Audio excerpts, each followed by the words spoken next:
Star Wars geek girls.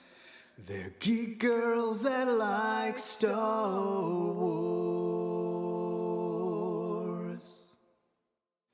And sometimes cry. Welcome to Star Wars Geek Girl. I'm Zoe, and I'm here as usual with Lizzy. Hi. And we have two very special guests today. Very special. Yay. They are the DeathWatch Girls. Hi. Hi. How are you guys? We're good. We're so happy that you guys invited us to be on your podcast. I know you had an illustrious list of guests before us, so hopefully we'll do good today. Yes. Another fine addition to our collection. Yes. So I think we all have a few things in common, and I think you guys like Mandos, right? Yeah, just a little. Just a little? Okay. Yeah, I would say. Okay. So. Yeah, I'm not obsessed. You know, I say it's a healthy obsession. It's fine. Yeah. So, where can we find you guys on social media? You can find us on TikTok and Instagram, and we have a YouTube channel. Yeah, and it's really easy. It's just DeathWatch Girls all across the board. So that will give you access to content. Yeah, yes. DeathWatch Girls, no spaces in between. Nope. If you're something in, but yeah. Thank you. So, what do you cosplay? Okay, so do you want me to take that one, Levi, or you want to start? Yeah. So, I mean, Levi and I over the years have had a lot of different cosplays, but DeathWatch Girls are night owls. Yes. And so we've been doing that primarily for the last, we first made them, 3 years ago? But yeah, 3-ish. Yeah. Yeah. Well, definitely, because when we first started, Levi was small. So she's gone through some changes. I was probably... I've seen small Levi. Yes. Probably a half foot shorter. yeah, definitely more than 12 inches shorter. Yeah. When we first started than she is now. She's almost as tall as me now. And people are starting to not know the difference between us. Me and my mom, exactly. Yeah. So what was I? Okay, so the night owls, we've kind of been doing that primarily for maybe like the past 12 months or so. Like we started TikTok on the later side, which was like February or March, right before February, January. we was trendy.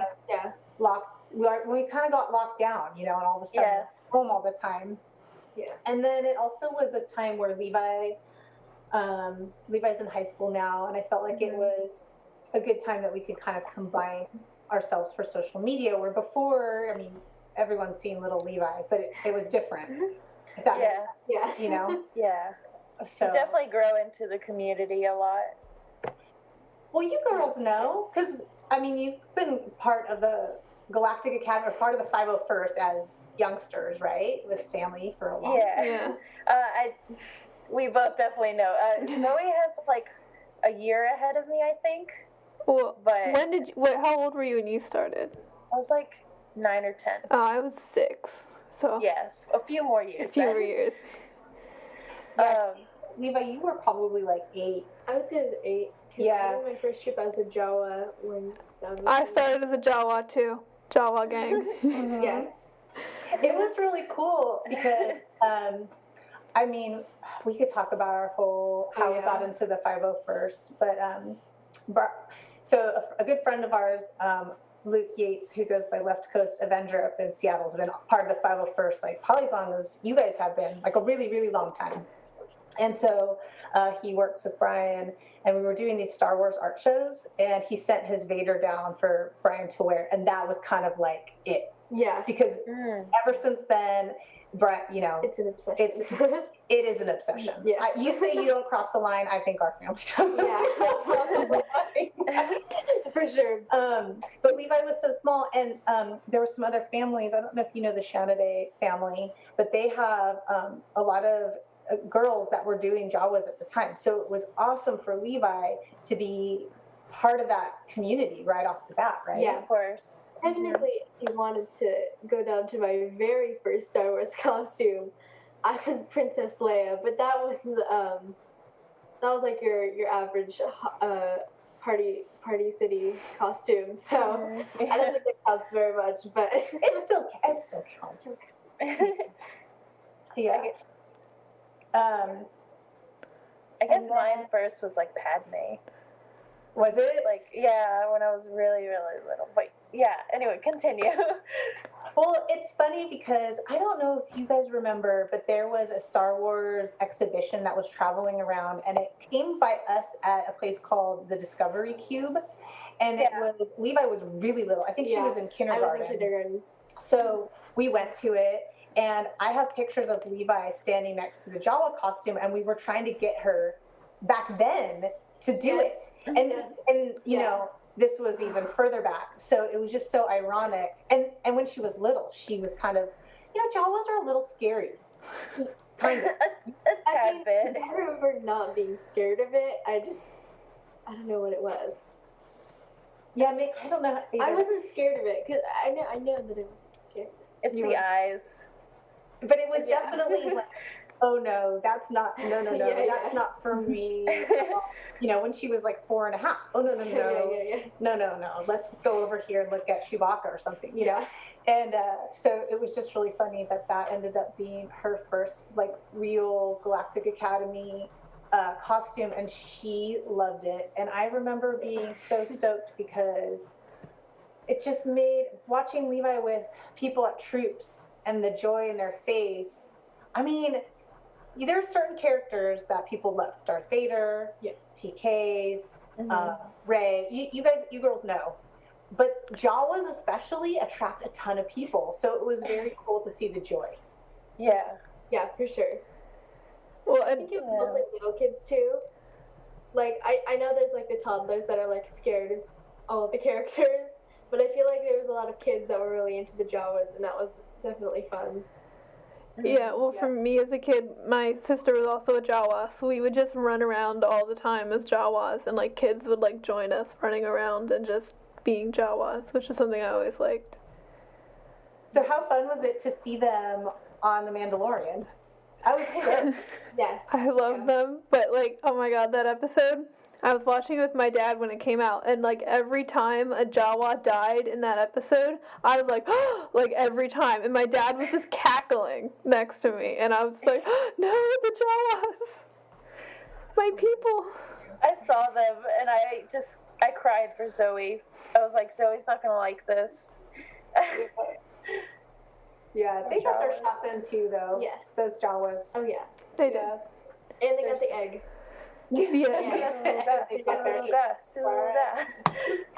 Yeah.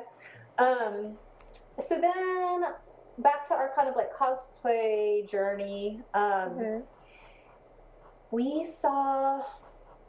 We were watching Rebels, but right around the time that we were watching Rebels, at Disneyland during the Jedi training thing that they did there with the kids, they also busted out the seventh sister.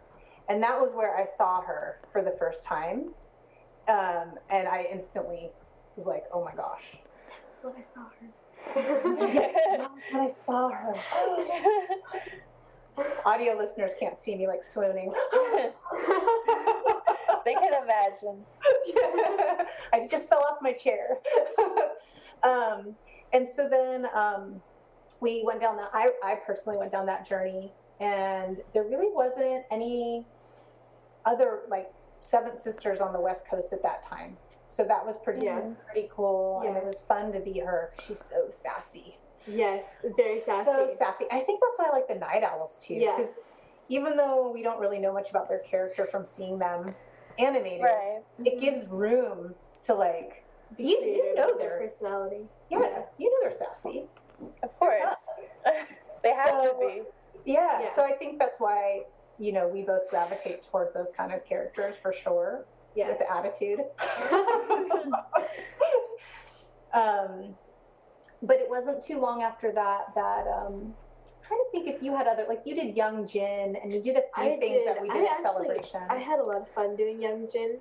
I don't know why. It was so fun to just be the little girl. I loved the Stormtrooper doll too. It's nice to be like a character, like a, what's it called? Like, because I know all the costumes that I've done is mostly just Sabine, and when I did Hera, it was like a face. Like I took off the helmet, and I thought that was really fun. Kind of anxious, but really fun. Yeah, You know, it was really fun. there is a full different level of when you're cosplaying a face character and not. Yeah. Definitely. So I think that's an interesting dynamic too. Mm-hmm. Yeah. But also there wasn't a lot of people doing young Jin, and that was only like a certain, you could only do it for a little bit because you were that size. I know.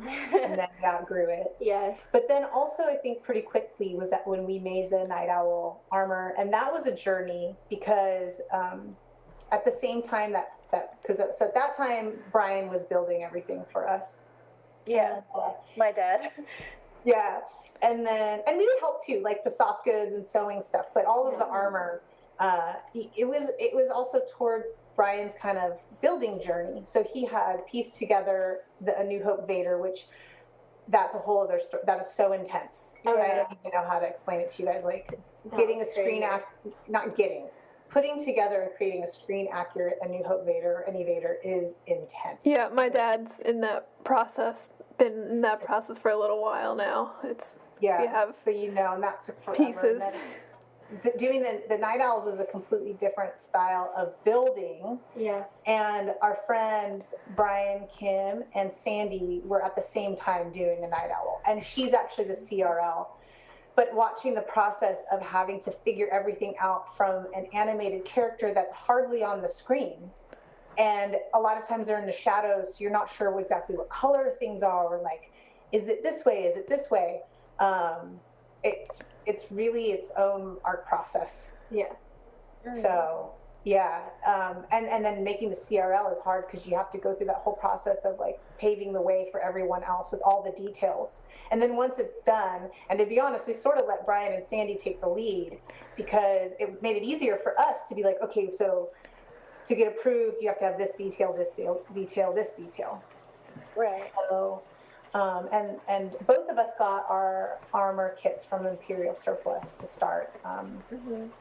Since then, we have helmets also from Enemy, but yeah. So once me and Levi had armor together, though, that was it for me. I love cosplaying with Levi. It's my favorite. I mean, no offense to Brian who's sitting in the other room listening, because I love cosplaying with him too. But there's just something cool about it that we connect on. Mother-daughter activities. Yeah. I know with my family, when we cosplay together, we have a lot of fun. Even if like the 30 minutes before was like everyone stressing about our costumes and like quickly gathering and putting it all on. But like once we, get to the event or something, we just have fun, and it's a nice family bonding moment that we have. Yeah, I love tripping with my parents and like filming videos and getting all dressed up together. What Lizzy just said reminded me of the fact that you did Ahsoka too. Oh yes. Oh yeah. I saw that, and you had an Ahsoka cupcake. Yeah. I think I still have that picture. From the book signing. Yeah. Yeah, that was for the Women of the Galaxy book signing. Yes. But you could speak to how hard it is to get into that costume. Yeah, well, you have to do like all the makeup, and then with the newer version of Ahsoka, not the jumpsuit, you have to do your arms, and like more of you has to be orange. So getting airbrushed orange is definitely a process, and it was very, very hectic because you're like, don't smudge the makeup, don't get it all over the chair, don't sweat, don't do nothing. Yeah. And then you gotta sit there and get all the white makeup on, and yeah. Oh, I know the pain. I used to do Hera before I did Sabine, because this was like before the show came out, so we were first introduced to the characters, and then after we figured Hera and Kanan have a thing, we're like, okay, I'm Sabine now. But yeah, the makeup for Hera like, thankfully I had sleeves, so I know half your pain. Yeah. But airbrushing the makeup on your face, like, it hurts the eyes, and it's not a fun time. And then on top of it, you have the Montreal too. So like, Yeah, that and those glue are heavy. out, and then you can like sort of hear, but not really hear. Yeah. Silicone, and then like trying not to get orange all over the Montreal too. Yeah. Yeah. No, it's a lot of work. I know, and In the end, it's worth it though. Yes, it is. well, and doing Hera, because hers kind of go down her back, right? So you can Yes. move your head around. But with Ahsoka, it goes down the front and the back. So your neck, Levi's neck movement was really minimal. And I remember at the beginning being like, Levi, don't be so stiff. It's okay. And she's just like, I can't move. Yeah, Hera's definitely they were just really heavy. So, like, it hurt. But yeah, I was able to move my head around a little. Yeah. Yeah, it's funny. Now when I wear the Seventh Sister, I can only wear that helmet for a little bit. I think when I first started wearing Seventh Sister, I was always so excited to be in the costume that mentally I stopped thinking about stuff. But it also, now after like 2 hours, I can feel pressure points from the helmet. And it's like, okay, I gotta have a break, you know? And luckily with that, I can go in a room and take it off. With Hera or Ahsoka, you're not taking that off. No, you're not. Until and then you're done, Yeah. probably. Mm-hmm. But yeah, so, but I think I was trying to think of like what people think is interesting about us, and I think really the family dynamic, kind of like with you both too. You know, I think other people gravitate towards that to see families cosplaying together. Yeah, especially, like, I think the two things is, like, families and just Mandalorians, because lately Mandalorians have been getting more light on them, and I think that's awesome, because, I mean, they're awesome. So, Yeah. Well, it goes from like the Mandalorians and the Night Owls and Death Watch only having a couple episodes to having an entire show about them, which is definitely really cool. Well, and the fact, And and the fact that they put Death Watch in there in the flashback sequence, even though it was one scene. Yeah, that was huge. That was huge. Yeah. I think it was huge for getting more people to know about. Because you also that get side like of Mandalorian. the newer fans, right, that didn't watch all of the episodes of Clone Wars and things like that. They get to see the Death Watch too. So like when people see us, they'll like recognize us a little bit more. Whereas we're not just like Lady Boba Fett or Lady Jango Fett. We're now the DeathWatch Girls or Mandalorians. Which we got Pink Boba Fett a lot. Yeah. Yeah, I got Lady Darth Vader a lot when I was 7. Lady Vader, Yikes. Yeah. You know, it's okay. Like, it is what it is. But it is nice for people to become more interested. And especially when, like you said, like some people just haven't seen Clone Wars, and so they're like, oh, new characters. Like, no, these characters have been around. It's just like they're getting more spotlight because of Disney and stuff, thankfully. Sometimes people say, like, why the Night Owls, you know, because they are sort of more like in the background. Yeah. I honestly have a hard time even saying like characters, because you don't really get to know them at all. You know, they're kind of like Bo-Katan's henchwomen in the background. Yeah. But I think that's one of the reasons why originally like we sort of gravitated towards them, is because with that you can kind of make the character creative. Yeah. own. You never see what they look like underneath the helmet, so it isn't. I mean, we could talk about this and what you guys think about the whole "this is the way" thing, but like, you can take your helmet off and no one's like, "Oh, you don't look like that," or "Oh, you're still the character." You could still be in that mindset of like, I'm a night owl. Yeah, like, you know, there's certain characters like when Dad used to do previews all the time, he dyed his hair blonde, and it had to be like white blonde. Yeah. So like there's like the certain characters where even though they're pretty small, there's still those like details that you have to have. But night owls, you can kind of look however you look. And you don't Yeah. change anything about that. And that's what's kind of cool about Mandalorians in general too, is like you can be creative, like the Mercs, right? They're super creative. They can sort of like, I know they have, Definitely. we're not part of the Mercs, so I'm not sure about what their regulations are for costuming, but you can be creative and you can come up with your own backstory and it still fits into a broader arc or a broader As a merc, you can do like pretty much. I mean, they're a little strict with like your pauldrons can't be like bigger than this size or whatever, and like you need to have so many pieces of armor or whatever. But you can do like any kind of colors or you can do anything with it as long as you still look like a Mandalorian. You can be a merc, which is cool.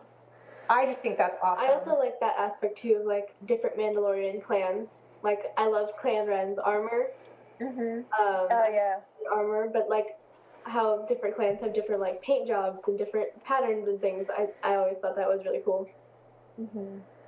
Yeah, I liked, especially like in Rebels. Rebels is just the whole package. That's why I just loved it so much. But when we see all those Mandos and we see all those different clans and we get to see like all their different armors and stuff, and it's just so amazing. Yeah, and it's interesting to see the different philosophy too. So I guess, if we kind of tie that back into what we think is going to happen and in the next season of The Mandalorian, I mean, God, I can't imagine us sticking with the line of like, this is the way, you can't show your face. No. Like, there's got to be Some change in in my mind, it's obviously like one clan has that rule. That's, I mean, obviously, because so many other Mandalorians take their helmets off. You can't just, I don't know, what do you guys think about took that? his helmet off, Jango Fett took his helmet off. This is my perspective, is that Din Djarin's clan, they're like, as far as Mandalorian like religion goes, are sort of like the space Amish, So they're like super strict with like these rules and stuff. And like other Mandos are like, nah. But like for them, they're like, no. They're really like, and not necessarily in a spiritual way either, just like they're very dogmatic, I think.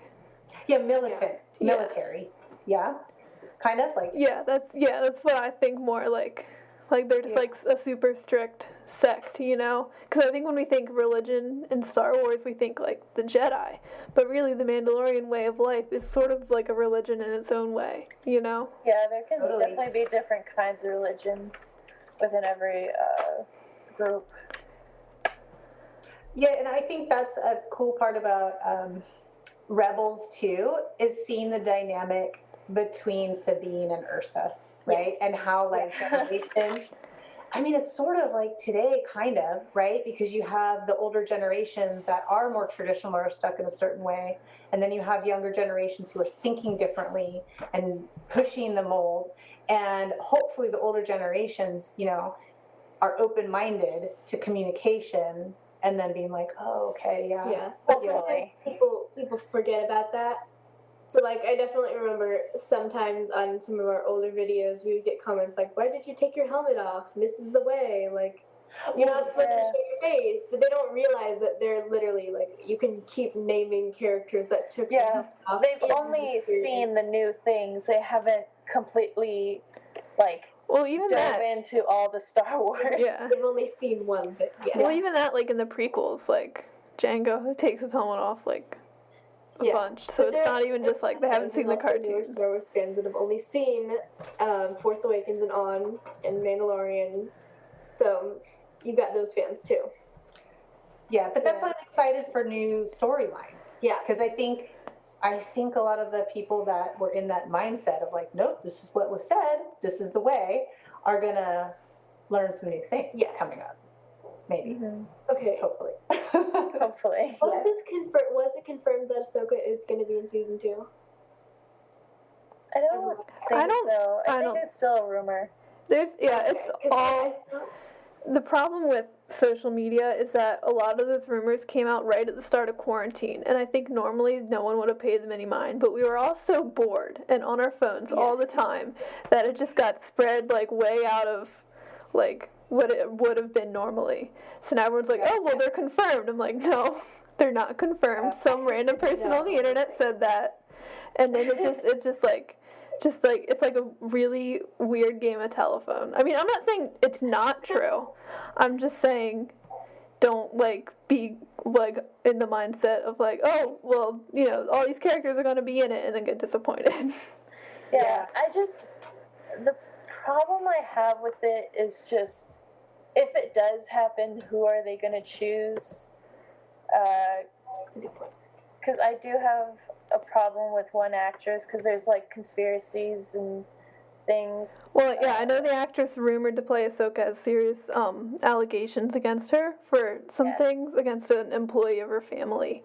Yeah, it was against, like, allegedly she assaulted a trans person. And verbal harassment and illegal eviction and, like, tons of things. So I've been like, ooh, I hope it's not true, but it would be really cool.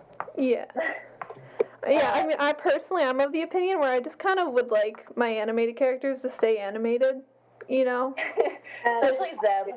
But just, like, in general, I'm just, like, I just kind of want, like, them to have their thing, you know what I mean? Just because I feel like, no actor is ever going to look and sound exactly like the animated character.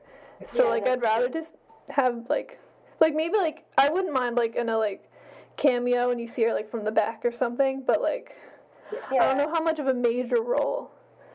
And I just want the Mandalorian to kind of have his own thing, you know, because I feel like for me at least, a lot of the appeal of season 1 was that they weren't like, oh, here's Luke Skywalker, here's Yoda, here's like, and they just like bring in all these characters. There's kind of like, here's some characters, they have an adventure, it's in Star Wars, it feels like Star Wars, but we don't need to bring everybody up, you know? Yeah. I think sorry. I think that's nice too, because, you know, things like Solo, like, you don't technically need to know much about Star Wars to watch it. Like, you could just watch Solo, and then now there's a lot of people just randomly, they're like, okay, I'm bored, let's just watch Mandalorian, that looks interesting. Mm-hmm. And so, like, which is why, like, people are like, why are you taking off your helmet? You know? So, I like having things like that to itself. Rebels is kind of an exception, because Rebels, again, is just the perfect package to me. A little bit of everything, every flavor. Well, and I would say, but Rebels in general, I mean, it has a lot of cameos from other characters, but you can, like, I feel like you can still...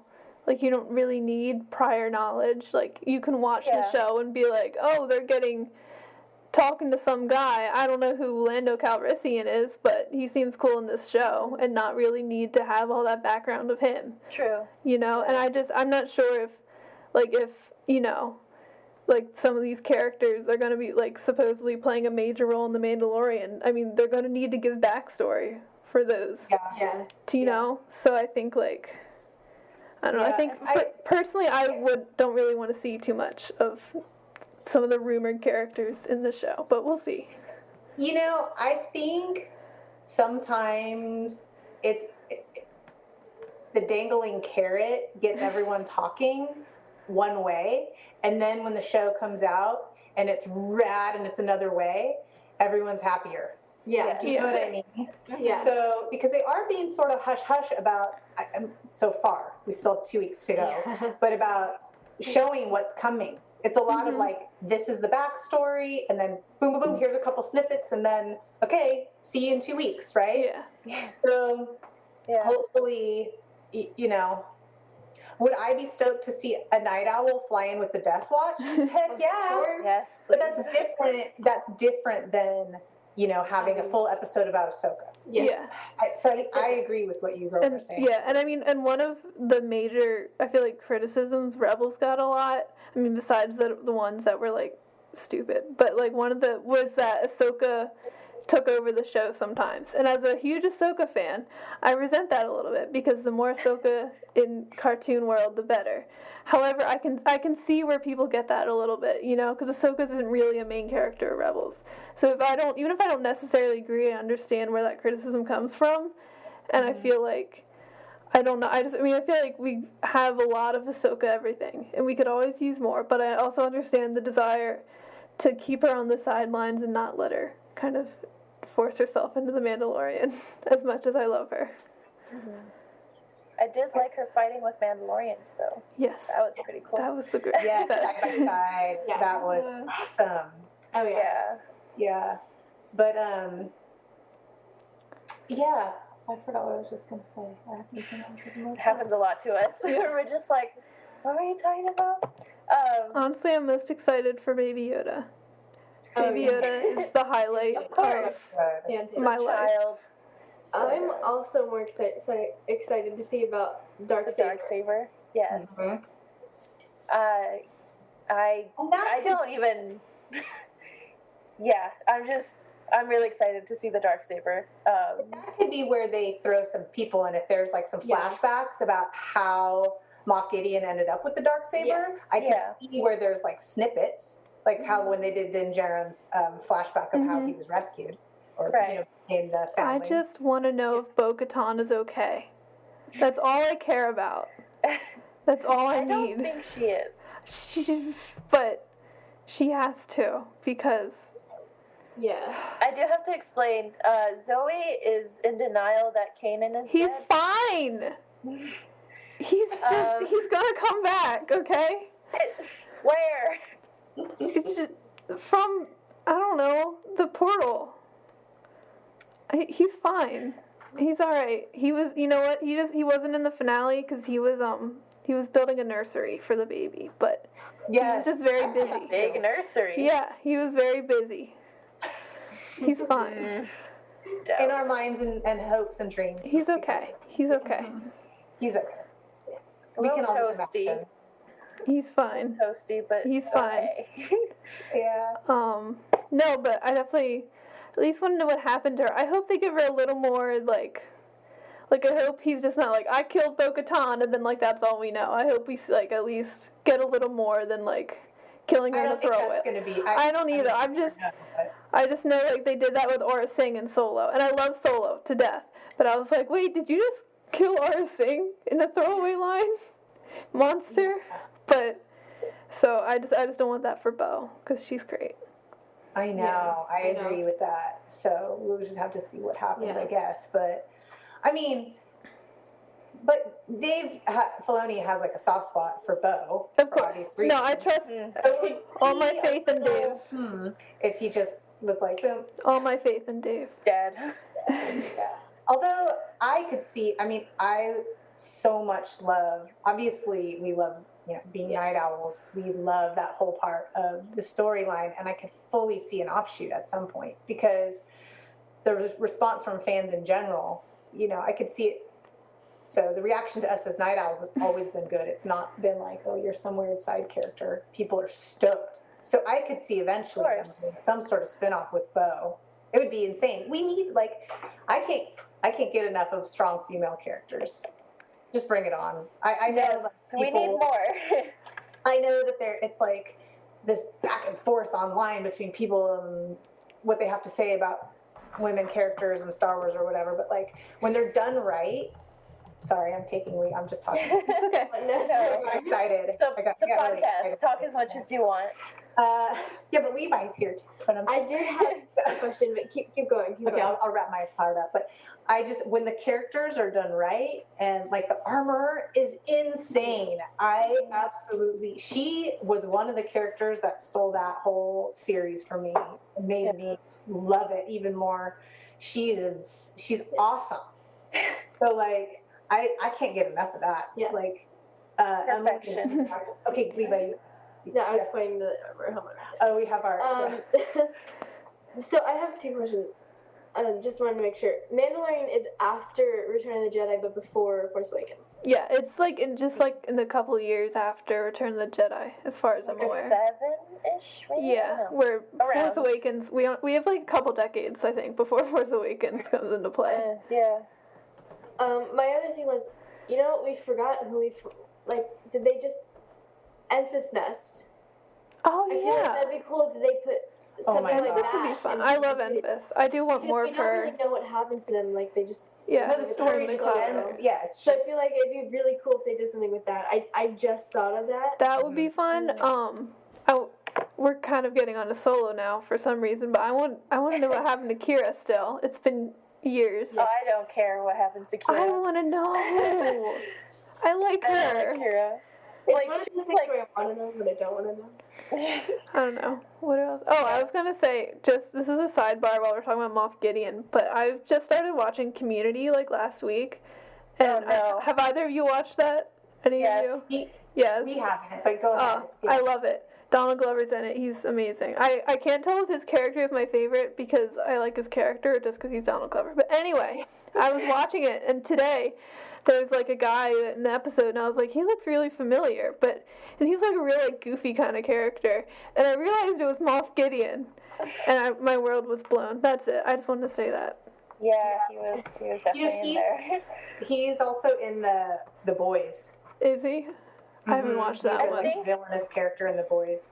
There's a video game coming out. I think it's called Far Cry. I think it's the 6th one or something. And he's like, it's a video game, but the character looks exactly like him. And I think it's really cool. I want to play the game. This reminds me of what I was going to say that escaped my brain. One of the things that I like about these offshoot things is that it allows for a chance for new actors to come in and like prove themselves. Sure. And not that why can't I think of what the actor's name is that plays Moff Gideon? Love him. Giancarlo Esposito. At some point, we've got to like not have the same actors playing characters in every single. The problem is that they do that with everything. Like, I remember seeing something on Instagram about a new Netflix movie, and it's got like the same 20 celebrities. Of course, yeah. Ariana Grande, Timothy Chalamet. I didn't know she was in Doom. The Rock. It's all those big actors that we see in literally like every movie. And I love them, and I want them to be working. Don't get me wrong, but like there are so many for new upcoming actors and actresses. They got other talents. They can do something else.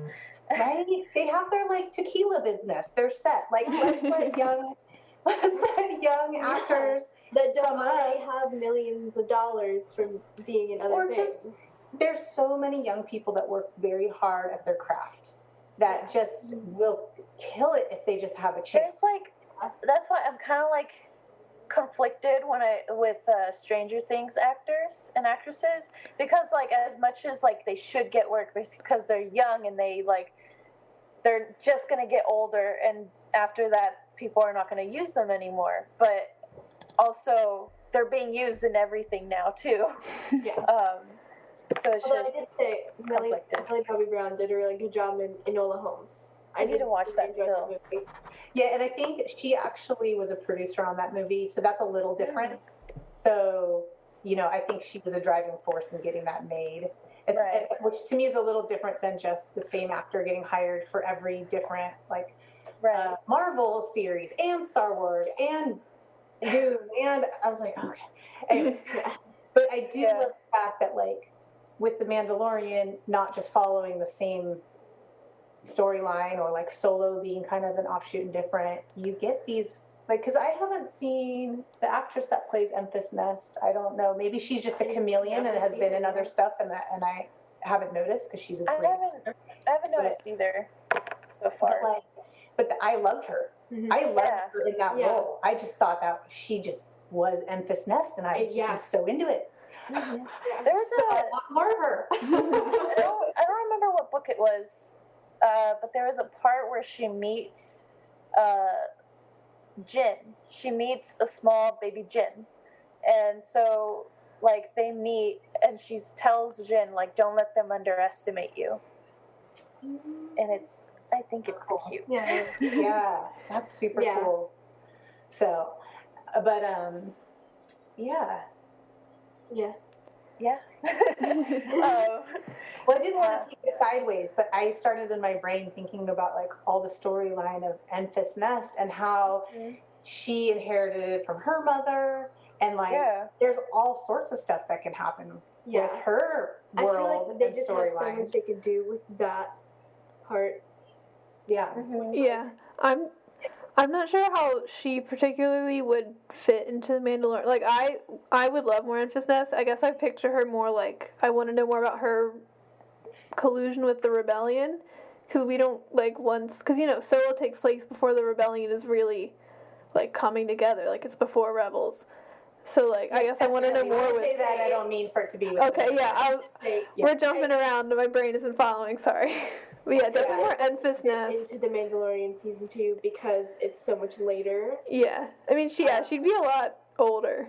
She'd be a lot older. Yeah, I was just thinking in general about characters that I like. But let's go back. It's okay, I follow you now. We're good. Let's bring my brain back in.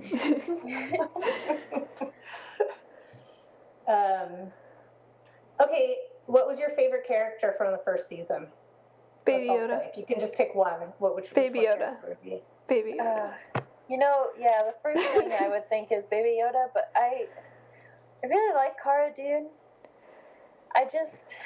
Cara Dune's next after Baby Yoda, but for sure, but Baby Yoda. But I also like the Mandalorian. Can I choose all of the above? yeah. Every character. Baby Yoda. I think my favorite character would be Baby Yoda or the mechanic lady. Oh, her, yeah. That was babysitting Baby Yoda for like. Yeah. I really liked her I character. feel like the question, who's your favorite Mandalorian character, always needs to be followed with, besides Baby Yoda. I just think, like, that's just, like, the essential second part of that question. I mean, yes, of course, everyone loves the child, but IG-11 for me. I thought his arc throughout the whole season 1. Sorry, did I say 11? 88? IG-11, yeah. 11. Yeah, you said it. 11. 88's Empire Strikes Back. Yeah. Right. I got it right. I usually get names always mixed up, especially when they're just numerical, you know. But that, like, for me, that story arc of when he first episode, the shootout with Din Djarin, all the way to the last episode where they end up, he is the one that takes his helmet off and saves him and says, "I'm not a living thing." To me, that was it was such a touching moment. It reminded me of the Lord of the Rings when she kills the ring wraith or whatever it is and then says, "I'm no man, like I'm a woman." It like reminded me of that, and it was such touching. And then when it was so emotional and he sacrificed himself for the group at the end, like I really felt. And granted, that's for Taika. Like Taika Waititi. Taika is amazing. Honestly, like I never fan really on any actor. This is gonna sound probably creepy, but like Taika, his creative prowess, like that is the one person that I just think he's amazing. Like really, I'm floored by everything that he does. Trust me, we fangirl over here a lot. Yeah, over characters. But and then also Ludwig, the composer, Gregorian. I can't remember mess up his last name. Levi's gonna look it up to make sure. Did you girls watch the behind the scenes with him? I did. I did not, but I watched snippets. Okay, so there's two. If you watch any of those, the two to watch are the one about the music, because he is a genius. Yeah. And so young, and watching him watching him in control of the orchestra as they were recording the sounds, and just how he came up with the sounds. He's amazing. Oh yeah. And then the other episode you should watch is the one about the volume. So, you know what I'm talking about? Yes. Okay. Because that's like if I could fan out on something harder than I fan out on Taika Waititi, I'd fan out on the volume, because that is insane. If I could stand inside the volume and experience what those actors experience, my mind would be blown. Yeah. It would be like 10 million times Christmas morning for me.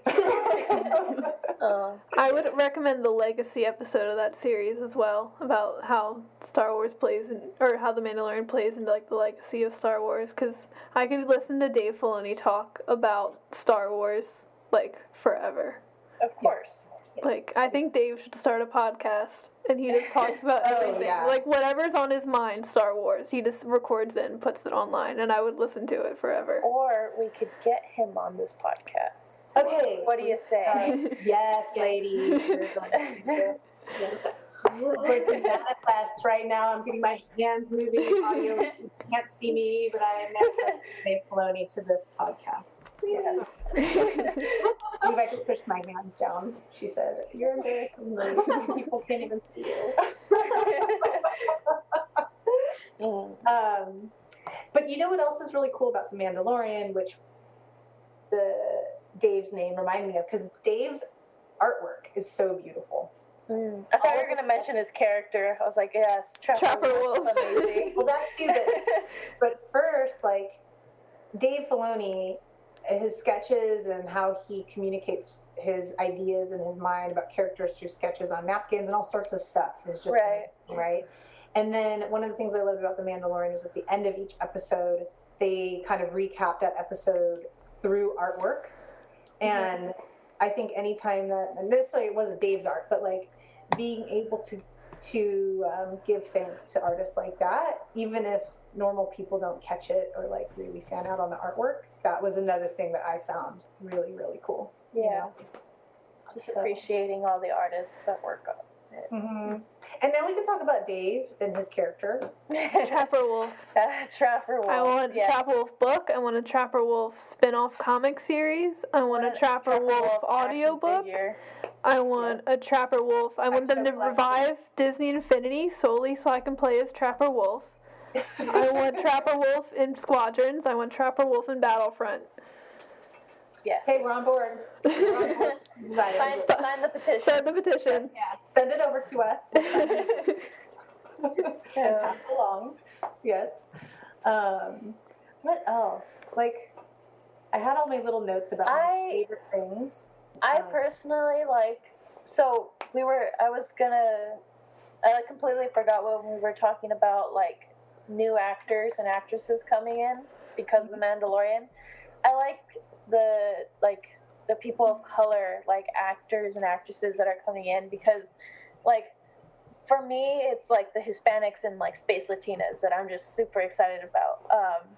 Like Resistance had the Doza family, and they were adorable and amazing. What else? There was Cassian Andor, who has like his accent still, and it makes me so happy.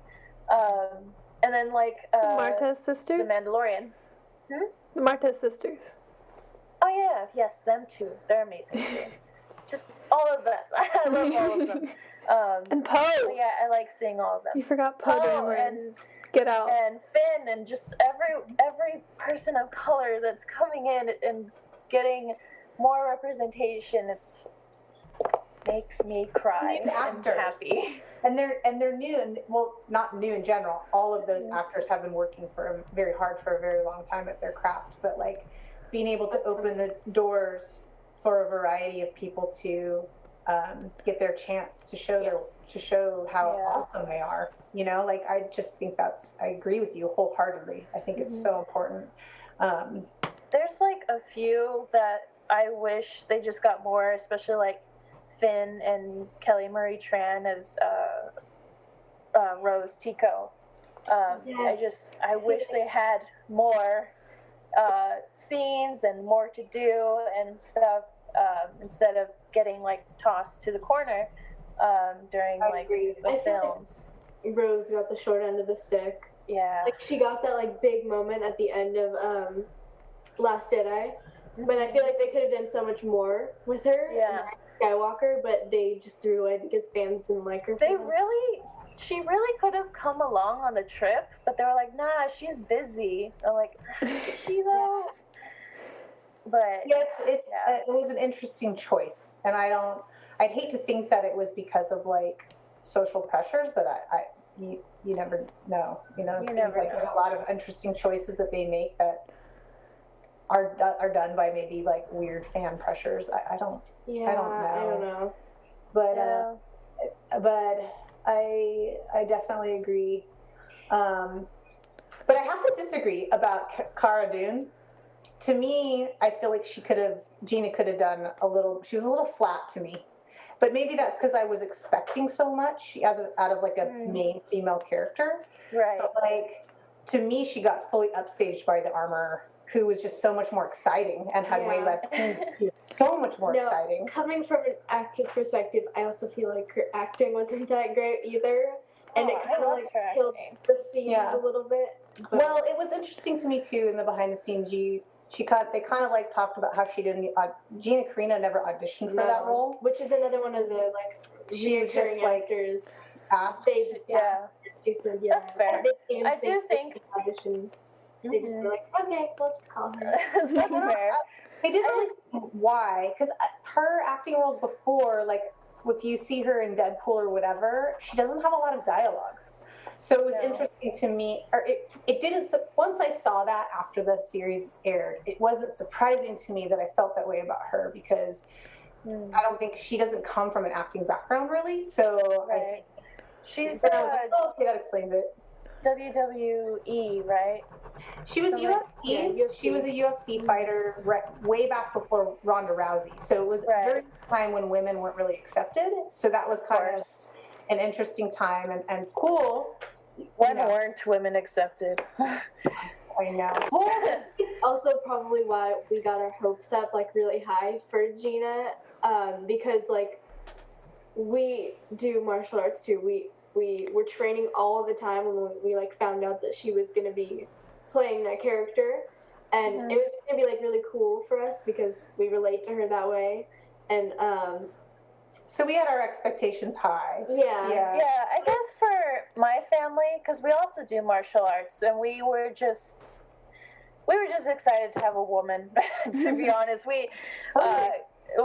she's just a strong character, and to me, not that I was tired, but I was kind of getting a little tired of like slender women that weren't doing anything in the background. So I liked having strong. You liked her physical appearance. Yes. You thought because it's not that socially accepting right now. Because society tells us that we're supposed to be slender. We're not supposed to have muscles. But I like that Gina was able to give that to people, so that way when little girls want to be strong, they can be, because they see it on the screen. Yeah, I think maybe that's also why I had high expectations for her, and where it kind of fell maybe a little flat for me, because I want the whole package to be there with that, and there are so many. And maybe it's because Levi and I do training with stunt actresses in LA already who are amazing. They're great actresses. They are not your like wafy body type, and they've been working really hard for a very long time in this industry. Yeah. And maybe that's another reason why I was like, that they're not appreciated as much, right? Yeah. Or they're getting representation, but that doesn't necessarily make it's not exactly there. It's not 100% representation. Yeah, so that's where like it could have been better. Our expectations were really low. Trust me, I know having my expectations low on Star Wars sometimes. But pretty much. I mean, there were a few like side characters that were kind of like meh. But other than that, like the other thing that surprised me that we learned about in the backstage was that it wasn't even really Pedro Pascal in the Mandalorian armor. Like they had 3 different stunt people, like one for like. Well, there was one just like a normal stunt actor, and then what was the third one? I can't remember. I think he was mostly voice. That's because we had someone on. They did a character on the show, and I was like, "Oh, how was it to meet Pedro Pascal?" And he was like, "Oh, I didn't. It was a stunt person instead."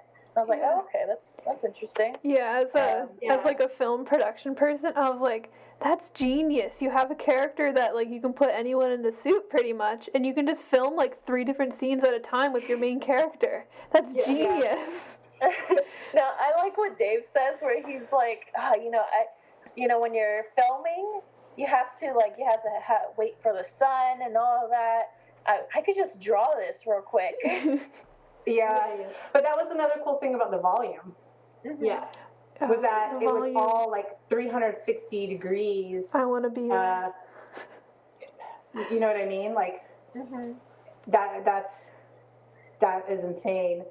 But For those of you guys that don't know what the volume is, it's basically like a 3D green screen room. Not like green screen, but it's a giant screen with basically like a set. It's essentially just a highly evolved version of the old matte paintings they used to do in old films. Matte paintings or like the big Hollywood sets, but instead of having to like paint things or like build things, they just kind of put it on the screen. Yes. it's really neat. Yeah. So that's Yes. Oh my gosh. Yes. So awesome. They could do such great things with that. Yeah, they did put it. The stunt work was one of the things that I had on my like top 5 things about the Mandalorian, because I feel like the stunt coordination and everything they did and the things that they did in armor blow my mind. Yeah. You know, we walk around in armor cosplaying, right? Yeah. And like just getting around can be kind of hard. Yeah. You can't see things. You can't see little people that are in front of you because your vision is blocked or whatever. Children.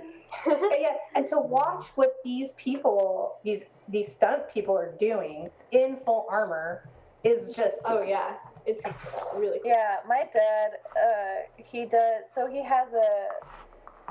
the Kanan, and he has like the mask on, and so you can barely see in that, and still like he does all the Saber Guild shows. He's like doing flips and jumping and like rolling on his armor. So I find it really funny to watch them with my dad, because he's like, oh, we could put that in the show. Maybe I could do that. And I'm like, oh my gosh. Yeah, there's a woman who that I can't think of her name right now that I follow on social media who her like saber skills are insane. I think she started when she was young as like a baton artist. I don't know much about that, so I don't know the proper term. But then it obviously transitioned into her doing like it was like the baton thing where you twirl it around and throw it up and turn around and catch it. Color guard, like for a band. But her like hand coordination to do the saber stuff, and she has a YouTube channel and with tutorials and stuff. Maybe Michelle something. I find out, but she's insane. So good. Yeah. So good. Like mind blowing. Yeah. And I've seen your dad do stuff too. He's rad. Yeah, he goes all out. Heck yeah. He like did a shoot somewhere. I forget. It was like for a short film someone was making, and he had just tore his Achilles heel. He's like, yeah, let's do it. I can flip for like an hour, but after that hour, we can't do it no more. Yeah, thumbs done. He's Gotta rest. Yeah, he's a lot in a good way. Yeah, I can't say the same thing about Levi's dad, but he is great with Darth Vader. Yes, he is like the best. But it is interesting how people gravitate towards the characters that they pick. I was listening to your guys' episode with Chris Bartlett, and I was just loving his story about how he would cosplay a Boba Fett and then get into character, and then his journey with C-3PO. And, you know, I just thought that was so interesting. And you just get this passion for certain characters, and then you start to, like, emulate, and it's just really neat. So, like, with your dad and Kanan and Brian with Vader, you know, when you get into the costume and then you're in the character and you're doing justice to that character, like the original actor who's playing that character, and, you know, like, it's just fun to see that's why my family and I really love to do Rebels, because, like, my mom, she is Hera, she's strong and she worries, and like she's the mother. And Kanan, he's a little goofy, but like still really smart, and like pushes for his kids to like succeed and stuff. And he's a little more free-spirited. Yeah, my brother, who's crazy and goes everywhere when he's not supposed to. Yeah. And me, who's artsy and like don't want to talk to anyone. Put the hammer down and you have to take care of business. Yeah. Yes. And I don't like talking to Ezra because he's my brother, and how dare he come into my room? But yeah, I love being able to connect to Star Wars characters, especially because, like I said, we're getting more representation, and I really love it. And I just love characters very, very much. Yeah. Do you girls have any new cosplays that you're doing or builds or anything? Well, Zoe, you go first. I'm sure you talked about this before, but maybe. I have every Sabine but season 4. So that's sort of work in progress. But right now I'm mostly working on like getting a nice dark saber and like getting like the jetpack and like just kind of adjusting things before just taking the plunge into really doing season 4. Yeah. Yeah, I have other things in mind, but that's like the main thing I'm doing right now, I guess. Yeah. For me, I was working on season 4, like Epilogue Sabine. Oh, I have Epilogue with my Sabine. dad. Yeah. Regular season 4 is what I meant. Epilogue Sabine's my favorite, but I just was lazy, and my dad was like, okay, if you're working on it, then I'm going to help you work on it, but like only if you work on it. And I was lazy and didn't work on it, mostly because like I'm here in New York and I can't really I guess I can costume in my room and do TikToks, but you know, I feel bad for my roommate. And it just never feel bad for your roommate. I'm sure your roommate you can come down here and do stuff. Yes, but I wish I could bring my helmets and all my stuff, so I haven't been working on anything here. That's understandable. I mean, you guys are both in school, and that sort of happened with us too, where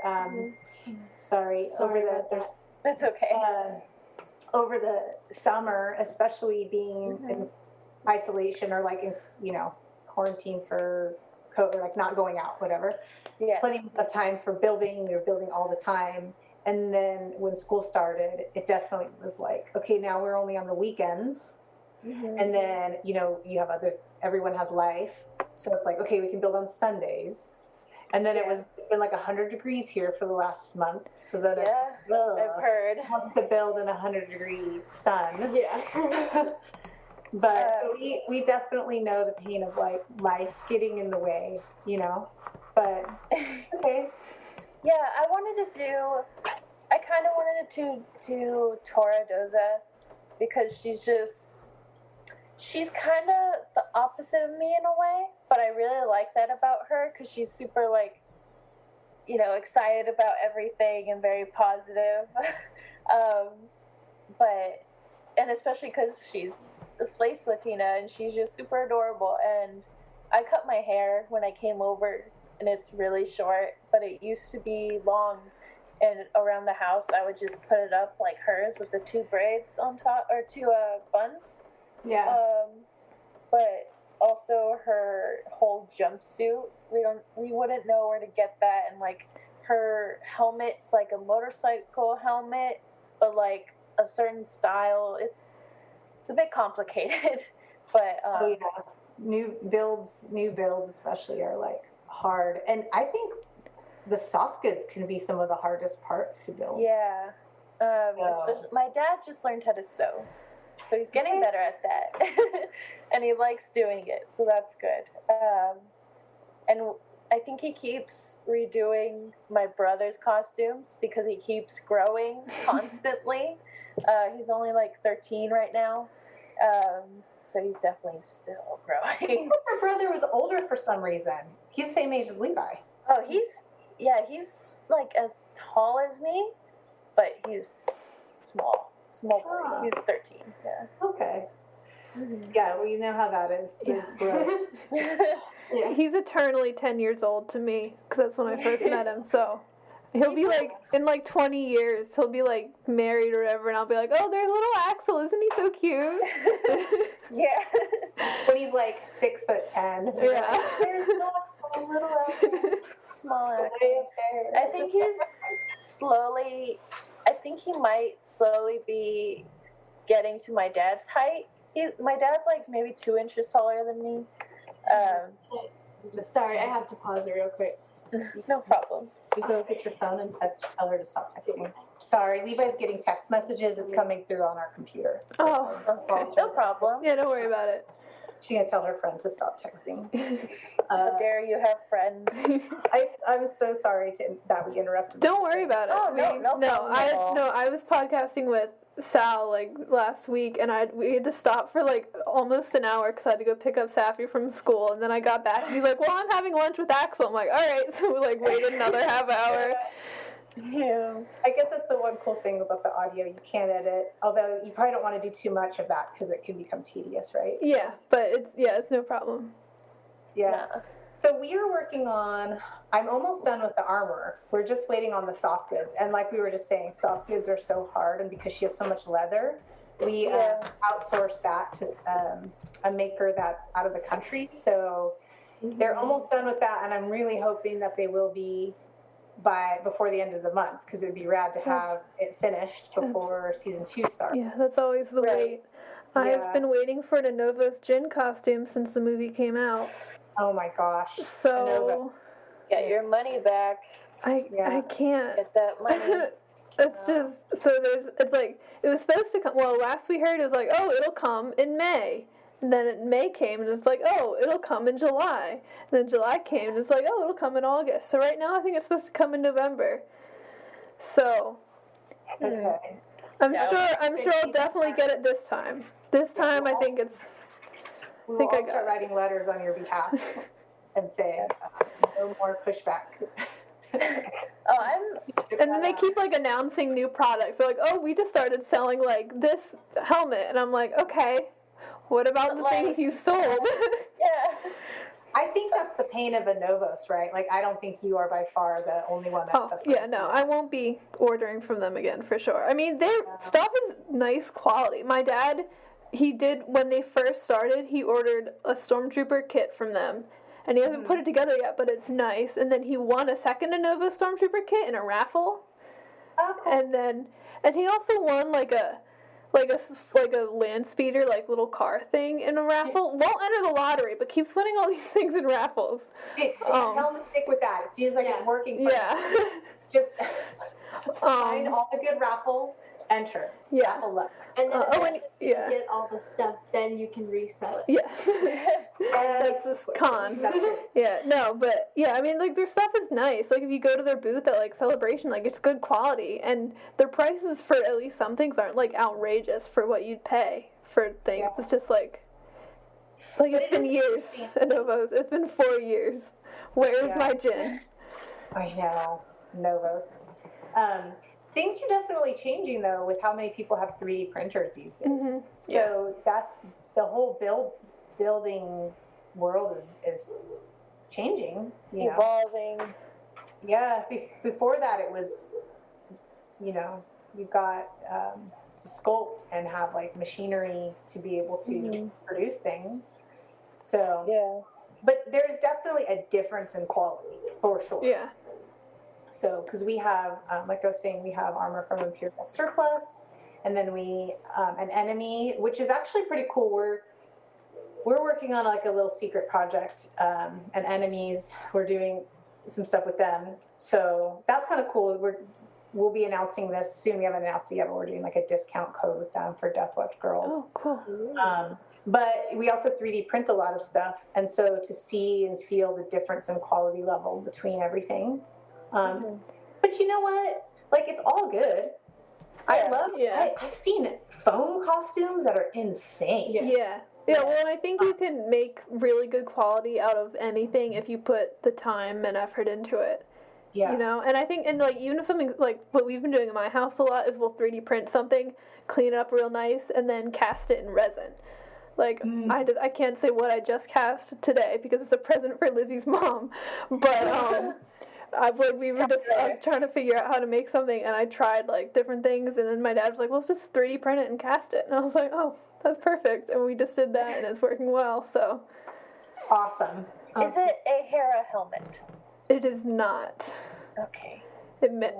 Yeah. Is it Nice. a Jawa egg? It's not Yes. a costume piece.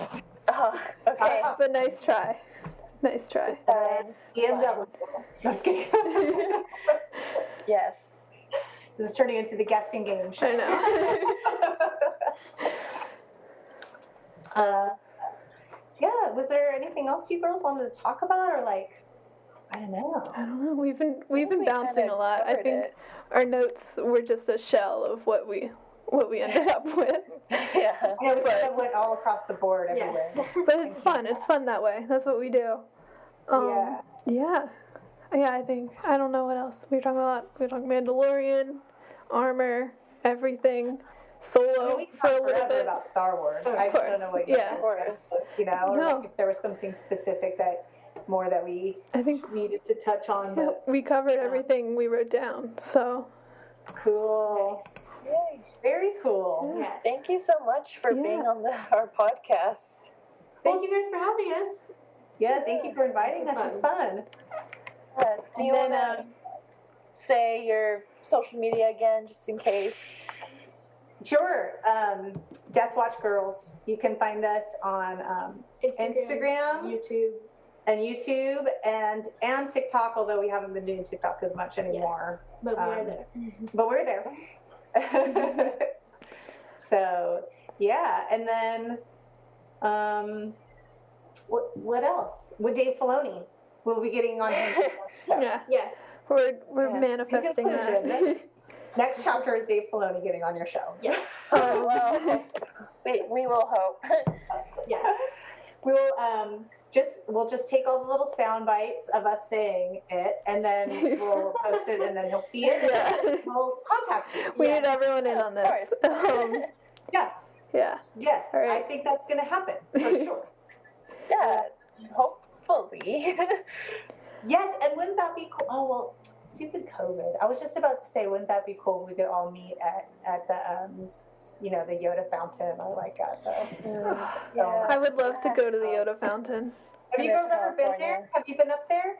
Yeah, of course. I- Star Wars Rebels premiere. Yeah. Not me. Not Zoe. I'm too far away to get invited to those things. All right. Well, I'm adding that to my wish list. for Oh, you. thank you. Okay, so Thank you. I've just added that onto my manifestation of. Thank you. Yes. Yeah, I guess Star Wars Geek Girl, I do miss social media. California. Yeah. Yeah. So maybe that will be like a Christmas present, right, Dave That would Filoni? be, yeah, please. Right now. Yeah. Star Wars Geek Girl social media, just real quick. Star Wars Geek Girl on Facebook. It's just Star Wars Geek Girl. SW Geek Girl on both Twitter and Instagram.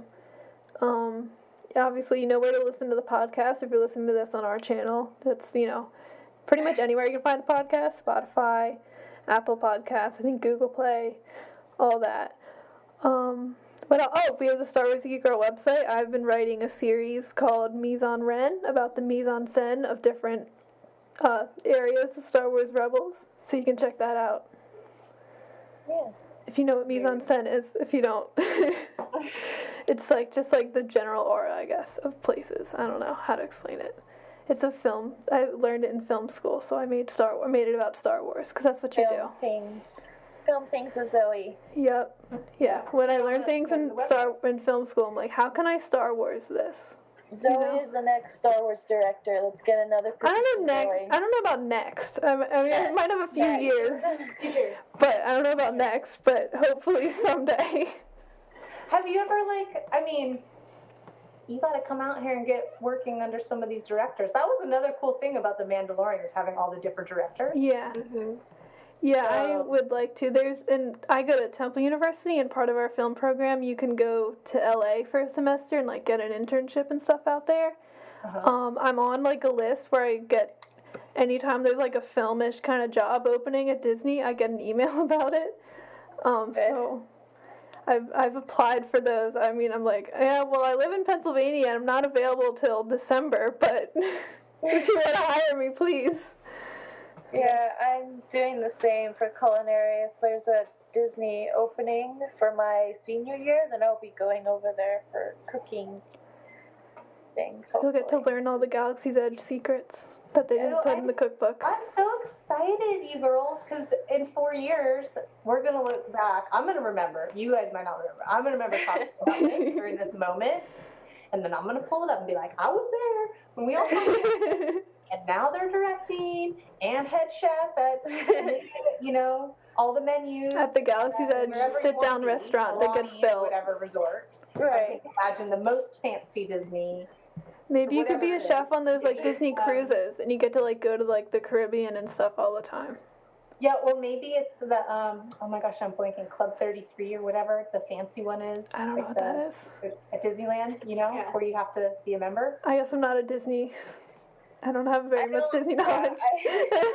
I lived 5 minutes from Disney, but I only went once or twice.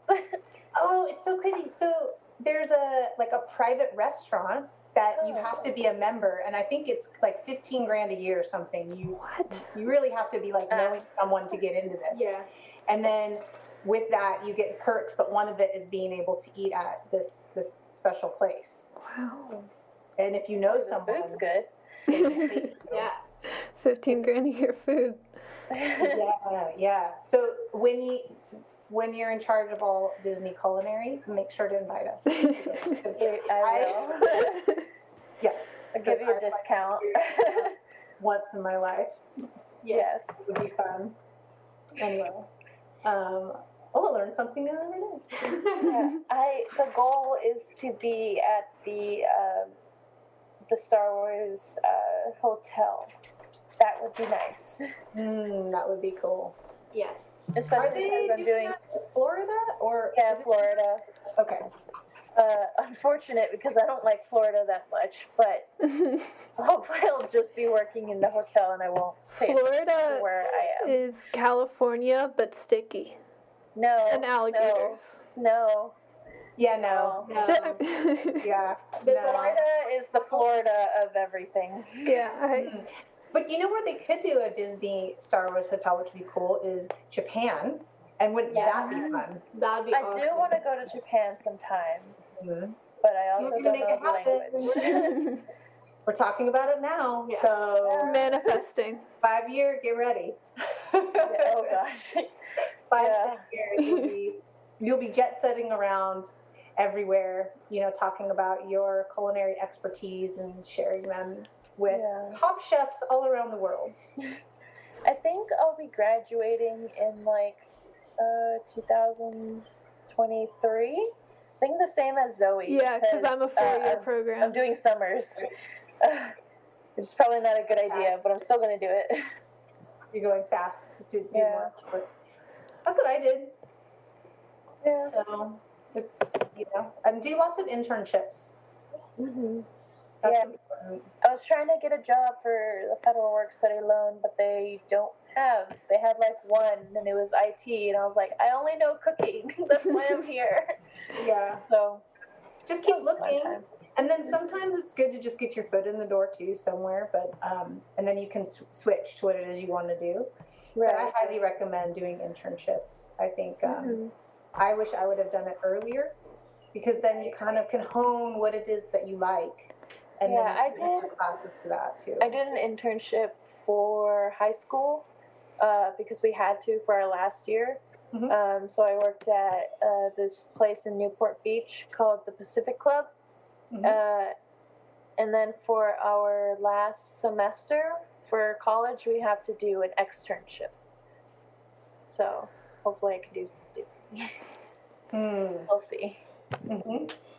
Just start telling people now you want to do it, because you never know who you'll meet that goes, oh yeah, I know the person that picks the, you know, like Yeah. it out there to the world, and the world ends up placing you where you need to be. It's kind of, Right. it works good that way. Yeah, I'm excited. Yeah. All right, ladies. Well, it was awesome talking with you. Yes. Thank you so much for coming on. It was Yeah. great. Yeah, it was wonderful. So if you need anything else, stay in touch with us. Like, Okay. you know, Thank you so much. yeah. enjoy school and enjoy the rest of your semesters. Thank you. All right, thank you. We'll sign off. This semester's going to be over before we all know it. Yeah. We should sign off the podcast real quick. So, I was Zoe. I was Lizzy. Do you guys do it too? Yeah.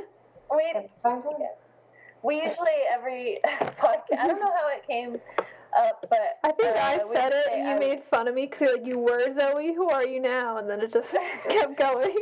So I was Lizzy, and then you guys, if you want to. And then that's okay. I was Torrey. Thank you so much for being on the show, and thank you to everyone for listening. We already listed all our socials and stuff before, so check those out. May the force be with you, and goodbye. Sayonara. Star Wars geek girls. They're geek girls that like Star Wars. And sometimes cry. Thank you guys so much. Have a wonderful day. I have some more studying to do. Yeah, we do too. Levi's in a college class, a Japanese class, so Fun. It's a lot of work. So I'm we're doing you guys. We're gonna do French. French isn't not fun, but It's hard. I got my Spanish credits in high school and took AP, so I didn't need to do it in college. They told me that my seal of biliteracy was. They didn't even know what a seal of biliteracy is for Spanish, so that was unfortunate.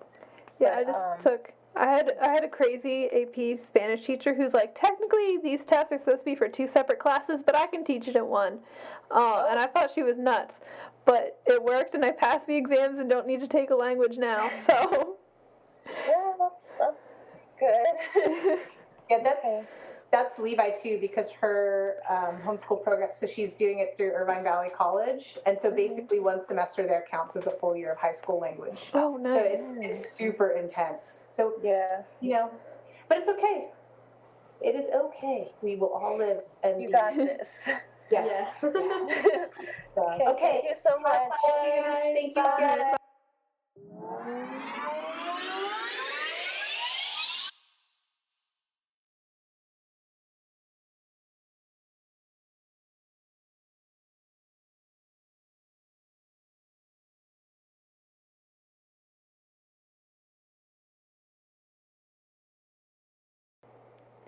Hello.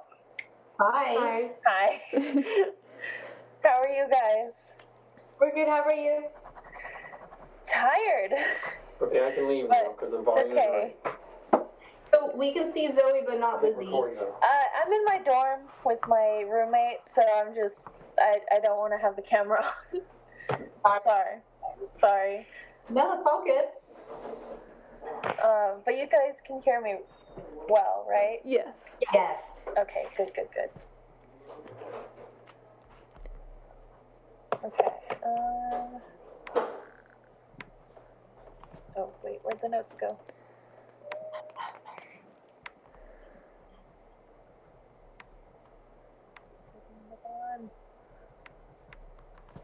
Okay. Yeah, so are we all on the notes? I see an anonymous raccoon and an anonymous anteater. So, Yes, I think we're the anteater. okay. I guess I'm the raccoon. Yeah. Do we need to have our notes up while we're Trash. I mean, you don't have to. I mean, we don't even have to really follow these, but it's nice to have We never do. something. Yeah, we never do. But It is nice to have an agenda, though, right? Yeah. Yeah. They just look pretty. Okay, well, I'm ready to go when you are, Zoe. all right, I have to claim being the host before I can record it because Zoom is unkind to me. So I did this with my school email because whenever because I get the like Zoom like premium or whatever through that. Because we've done podcasts where it kicks us out after like an hour. Do you see that? Sorry, we have like military planes flying over or something. We live by Camp Pendleton, and we usually hear like bombing and stuff at weird times, but right now there was like a fighter jet or something that just flew over kind of close and got noisy, and that never happens. So I said, Ryan, run out there. We have a train, and that's it. So I'm like, Train. come by. A train? Everything good? Yeah. Yeah. So where are you guys? Lizzy, are you in New York? I'm in New York right now. Yeah, I'm in Hyde Park for college. Oh, cool. And where are you going to school? The Culinary Institute of America. Are you liking it so far? I am. I'm not a big fan of online classes. I'm more of a hands-on person. I need to be in the actual classroom to learn things. But overall, it's pretty good. Food's great. Yeah, I could see that with culinary, especially being tough for being online. Yeah, there's lots of memes where it's like, oh no, my spaghetti is due at 11:59 p.m. So do you have, like, where you live then access to a commercial kitchen to practice stuff, or how does that work? Not right now because of COVID, but they'll be opening up soon because we haven't had any outbreaks or anything yet. And there's like 2 schools by us that have, due to parties, and they got shut down real fast. My school got shut down because of parties, because we had an outbreak, thanks to those people. Dang partiers, man. I know. So I got kicked out of my dorm, but I got a refund, so. You know. So you're at home for the semester? Yeah. Or? Yeah, I'm at home this semester. I'm in PA. My school's in Philly. So yeah. It's film school, so I'm learning how to use cameras, but I don't have the cameras that I'm learning how to use. So that's really fun. And I don't have the kitchen. Yeah. Hard. It is hard. I know Levi's doing some like biology labs virtually, which is it's cool, but it's just not the same at the same time. So yeah. DIY at home. Yeah. Yeah, so it's a fun time. I do like it here though. Things are slowly starting to open up because we do like daily screenings and stuff. So like you get your temperature checked and you fill out like a form every day of like if you have any symptoms, and then you get like a wristband. But I think the kitchens for the dorms are going to open up soon, but we'll see. I miss cooking. Yeah, that is definitely one of those things that you have to do it hands-on. I don't even know. I mean, I'm sure there's a limited amount of stuff you can learn that's not hands-on, but it's got to be not that much, you know? Yeah, I'm doing my degree is a bachelor's in food business management, so right now I'm just doing those classes instead. Yeah. That's slightly easier, but I do want to cook because that's why I'm here. Yeah. But, yeah. Okay. Are you enjoying being in the city? Are you able to go out at all, or are you kind of inside, or? We're able to go out, but I don't because I don't have a car. So because you're in upstate, you're not in New York City. You're in upstate New York, right? Yeah, ish, kind of. But there is like, if you do a 30-minute walk, there's like a grocery store, which I don't like walking, so I don't go. Store is not that close. I mean, no. Desperate measures, but it's not close. Yeah. I don't go out that much unless it's like for a friend that wants someone to come with him to like Target, or we went to Spirit of Halloween just to mess around a little. That's funny. And that's it. But yeah, I hope I can go to the city one day because I haven't been. Ever. Oh, no way. Yeah, that's going to be fun. Mm-hmm. You're going to love it. Yes. I will.